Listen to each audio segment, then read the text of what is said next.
Oggi parliamo di un bottone. Sì, un bottone. Quello che avete cliccato 1000 volte senza pensarci. Accedi con Google. Oppure accedi con Facebook, con Apple. Insomma, fate voi. Lo cliccate, vi si apre una finestra, dite sì sì, certo, e siete dentro.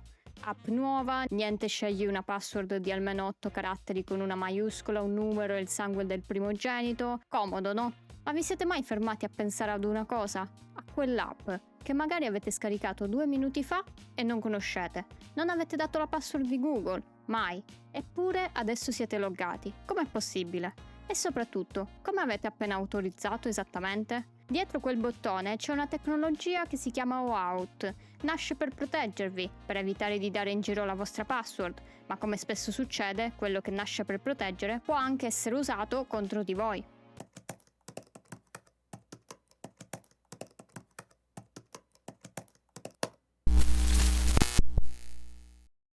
Ciao hackerine e hackerini! Per capire di che stiamo parlando, immaginate che esista un'app, chiamiamola Foto di gattini bellissimi, perché insomma i gattini sono bellissimi, che promette di stampare le foto più belle del vostro gatto che avete sul vostro account Google. Per farlo, Foto di gattini bellissimi deve entrare nel vostro Google Foto e guardarsi le immagini. Ora però, la domanda è, come glielo permettete? Ai vecchi tempi la risposta era una sola, ed era terrificante. Gli davate la vostra email e la vostra password di Google, punto. L'app si loggava al posto vostro. Vi rendete conto del problema? È come dare le chiavi di casa all'idraulico, che deve solo aggiustare il rubinetto. Con quelle chiavi può entrare in bagno, certo, ma anche in camera da letto, svuotarvi il frigorifero e dormire nel vostro letto. E quelle chiavi se le tiene, per sempre. Con la password di Google è anche peggio. Quella password apre le mail, Drive, le foto, YouTube, il calendario, insomma tutto. Le date ad un'app per stampare 2 foto e in cambio le regalate l'accesso a tutta la vostra vita digitale.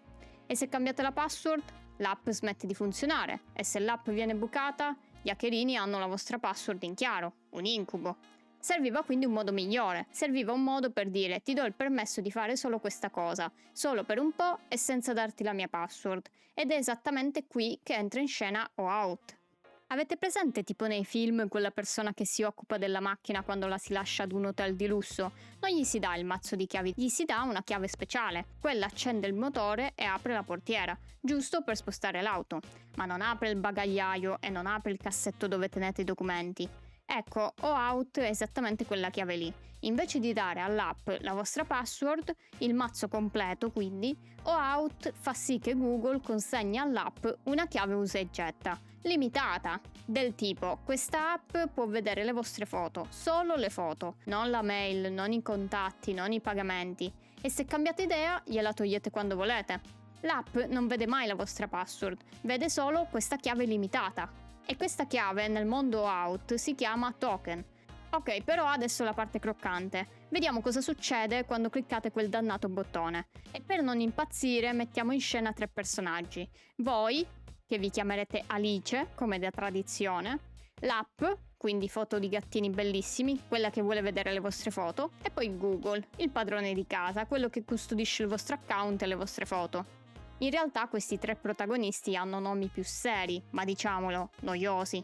Ma ve li dico lo stesso. Voi siete il resource owner, il proprietario delle foto, l'app è il client e Google è l'authorization server. Ora, capite che sono brutti sti nomi e quindi rimaniamo con Alice, app e Google, che è più simpatico. Quindi che succede? Alice apre foto di gattini bellissimi e clicca accedi con Google. L'app da sola non può fare niente, non ha le chiavi, non ha le credenziali. Quindi fa l'unica cosa che può fare, vi sbatte fuori e vi manda a casa di Google. Questo sbattere fuori e mandare altrove si chiama redirect. In pratica il vostro browser viene reindirizzato dal sito dell'app al sito vero di Google. E qui c'è il punto fondamentale. La schermata dove inserite email e password è quella di Google, vera, sul dominio di Google. Foto di gattini bellissimi non la vede, non la tocca, non la registra. È come se il parcheggiatore non entrasse mai in casa vostra. Aspetta fuori mentre voi aprite la porta da soli. E questo è importante perché voi mettete la password solo su Google, mai sull'app. Dopo che vi siete loggati, Google vi mostra una schermata che tutti abbiamo visto ma quasi nessuno ha mai letto. E cioè, foto di gattini bellissimi vuole accedere a visualizzare le tue foto. Consenti? Ecco, questa è la lista dei permessi che l'app sta chiedendo. Si chiama scope, l'ambito, cioè cosa può toccare l'applicazione. Solo le foto è uno scope, leggere e inviare email a vostro nome è un altro scope, ben più pericoloso. E cliccando consenti, voi e solo voi autorizzate quella chiave.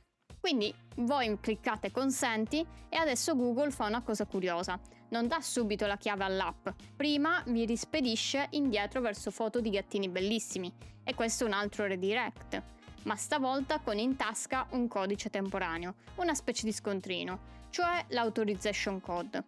Questo è un codice usa e getta e da solo non apre niente, è solo un biglietto che dice Alice ha detto sì, che ne so, tipo un matrimonio. Ora, foto di gattini bellissimi prende lo scontrino, cioè l'Authorization Code, e va a bussare a Google dietro le quinte, da server a server, senza passare dal vostro browser, quindi voi non lo vedete. E le dice: ecco lo scontrino che mi ha dato Alice e questo è il mio documento di identità. Google controlla che tutto torni e finalmente consegna la chiave vera, il token di accesso. Da questo momento foto di gattini bellissimi può effettivamente vedere le vostre foto, ma soltanto le foto, mostrando questo token ogni volta che bussa a Google. E tutto questo è successo in 2 secondi mentre voi guardavate la rotellina che girava. E qui scatta la domanda che si fanno tutti: ma perché sto giro assurdo? Perché Google non dà direttamente la chiave all'app e amen? Ecco, no, ed è un dettaglio davvero interessante. Il punto è dove viaggiano le cose. L'Authorization Code, quindi lo scontrino, passa attraverso il vostro browser. E il browser è un posto un po' affollato, estensioni, cronologia, occhi indiscreti. Se passasse da lì la chiave vera, qualcuno potrebbe sbirciarla e rubarla. Invece lo scontrino da solo non vale niente, anche se qualcuno ve lo ruba dal browser, non ci fa nulla. Per trasformarlo in una chiave vera bisogna bussare a Google, da server a server, dimostrando di essere proprio quell'app che sta richiedendo l'accesso e questo lo fa utilizzando un codice segreto che solo l'app vera conosce. L'hackerino quel segreto non ce l'ha nel caso generico. È un po' come ritirare un pacco in un punto di ritiro. Lo scontrino che avete in mano da solo non basta se magari dovete anche presentarvi con un altro documento. E quel documento ce l'ha solo l'app vera. Il pezzo che viaggia allo scoperto nel vostro browser è inutile per chiunque non abbia anche il secondo pezzo, che resta blindato. Bello, no? Ok, finora ve l'ho raccontata con parcheggiatori e scontrini, ma adesso per i palati hackerini più esigenti andiamo a vedere cosa succede davvero a livello di richieste. Niente panico, sono solo indirizzi web con qualche parametro attaccato, insomma. Ecco, però c'è una cosa che è successo molto prima che Alice cliccasse qualsiasi bottone, perché lo sviluppatore di foto di gattini bellissimi, un bel giorno, è andato da Google e ha registrato la sua app, una specie di apertura della partita IVA. Si è presentato e ha detto: esisto, sono quest'app, voglio usare il login di Google. E Google in cambio gli ha dato 2 cose e gliene ha chiesta una. Praticamente gli ha chiesto un client ID, cioè il nome pubblico dell'app, una specie di targa, non è un segreto, può vederlo chiunque, e un client secret. Questa invece è la password dell'app. Questa deve essere custodita sul server di foto di gattini bellissimi e mai mostrata in giro. E invece Google gli ha chiesto il redirect URI, cioè l'indirizzo esatto a cui Google è autorizzato a rimandare l'utente dopo il login. Google si segna questo indirizzo in una lista e non rimanderà mai l'utente da nessun'altra parte, soltanto lì. Pensatela così, è come iscriversi ad un albo dei parcheggiatori autorizzati. Google adesso sa chi siete, vi dà un tesserino, il client ID, e un PIN segreto, il client secret. E voi dichiarate l'indirizzo del vostro ufficio dove vi verranno mandati i clienti, il redirect URI. Se domani qualcuno prova a dirottare i clienti ad un indirizzo diverso, Google non ci casca, perché quell'indirizzo non è nella lista. E adesso l'app è registrata. E riavvolgiamo il flusso, ma stavolta guardando le richieste vere. Quando Alice clicca il bottone, l'app la rimbalza ad un indirizzo di Google fatto più o meno così, dove vedete c'è il client ID, che vuol dire ciao Google, sono l'app foto di gattini bellissimi, quella registrata. Abbiamo il redirect URI e questo vuol dire quando hai finito rimanda Alice qui. E questo deve essere uno degli indirizzi nella lista che ha Google quando l'app si è registrata, se no Google blocca tutto. Poi abbiamo il response type uguale code e questo vuol dire dammi prima lo scontrino, non subito la chiave. Ci sono diversi response type, però magari li vediamo in un altro video. E poi c'è lo scope, cioè i permessi richiesti. In questo caso si vogliono vedere soltanto le foto, per esempio. E poi c'è lo state, che è un codice casuale antifregature, diciamo. L'app se lo segna e lo ricontrolla quando Alice torna, per essere sicuro che sia la stessa sessione e non un imbroglio. È una protezione contro un attacco che si chiama CSRF, ma quella è un'altra storia e magari lo vediamo in un altro video. A questo punto Alice si logga su Google e clicca consenti. Google la rimanda all'indirizzo registrato, cioè quello del redirect URI, con lo scontrino in tasca. Infatti vedete nell'indirizzo questo code che è l'Authorization Code, lo scontrino di cui parlavamo. E in più l'app controlla lo state, che sia lo stesso di prima. È uguale? Allora va bene e si può procedere. E adesso il momento clou. Foto di gattini bellissimi dal suo server, lontano dal browser di Alice, fa questa chiamata. E vedete qui che c'è il client secret, che appunto è il punto fondamentale, ed è qui che si chiude il cerchio del perché sto giro di prima. Lo scontrino, cioè il code, l'authorization code, da solo non basta. Per trasformarlo in una chiave bisogna presentare anche il PIN segreto dell'app, che solo Foto di gattini bellissimi conosce. Infatti questa richiesta viene proprio mandato dal server di Foto di gattini bellissimi, non viene mandato dal vostro browser. Un hackerino che avesse intercettato lo scontrino nel browser di Alice a questo punto sbatterebbe contro un muro, perché il PIN non ce l'ha. Poi alla fine Google verifica tutto e risponde finalmente con la chiave. Infatti vedete che c'è Access Token, che è la chiave vera, quella che apre le foto.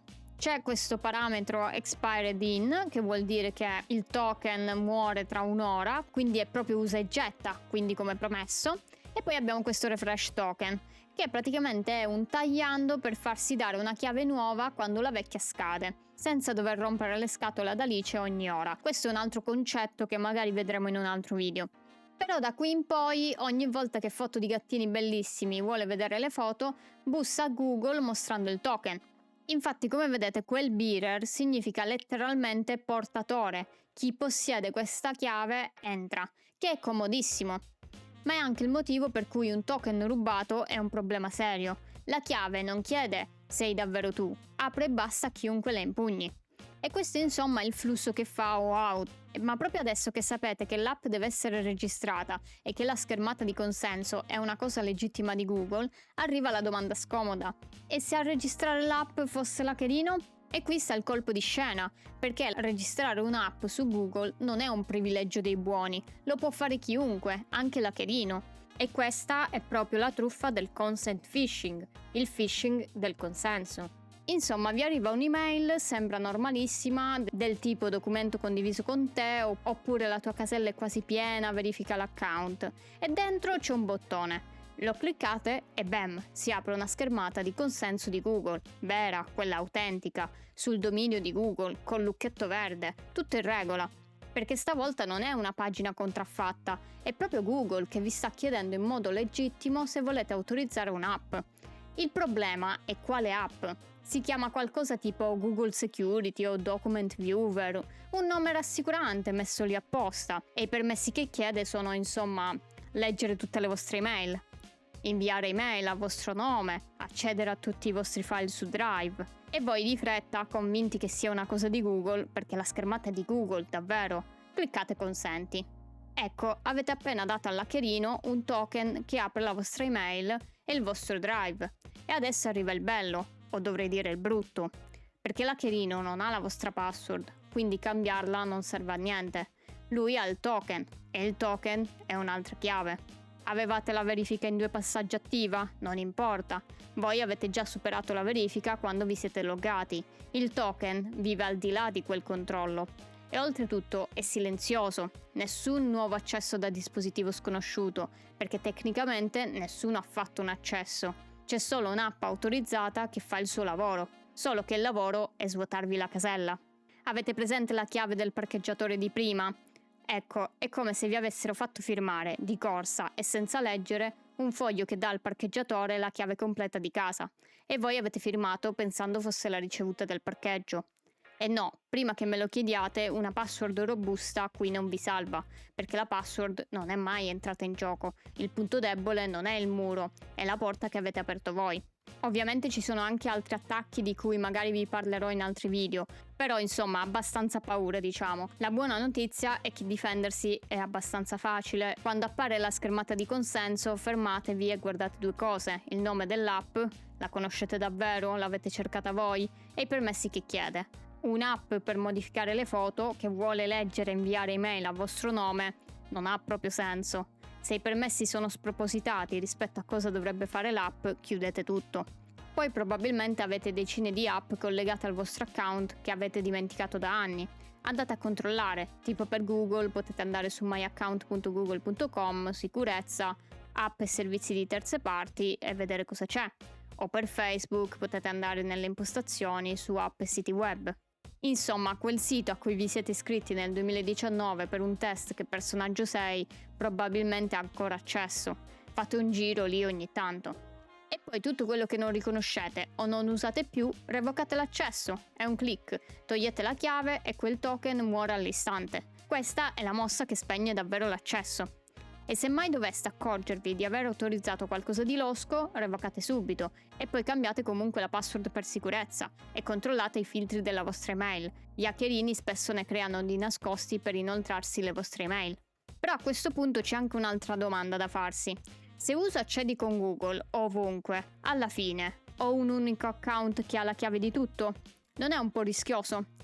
Allora, prima di tutto, questa centralizzazione è voluta, è fatta apposta, non è un incidente e ha un lato decisamente buono.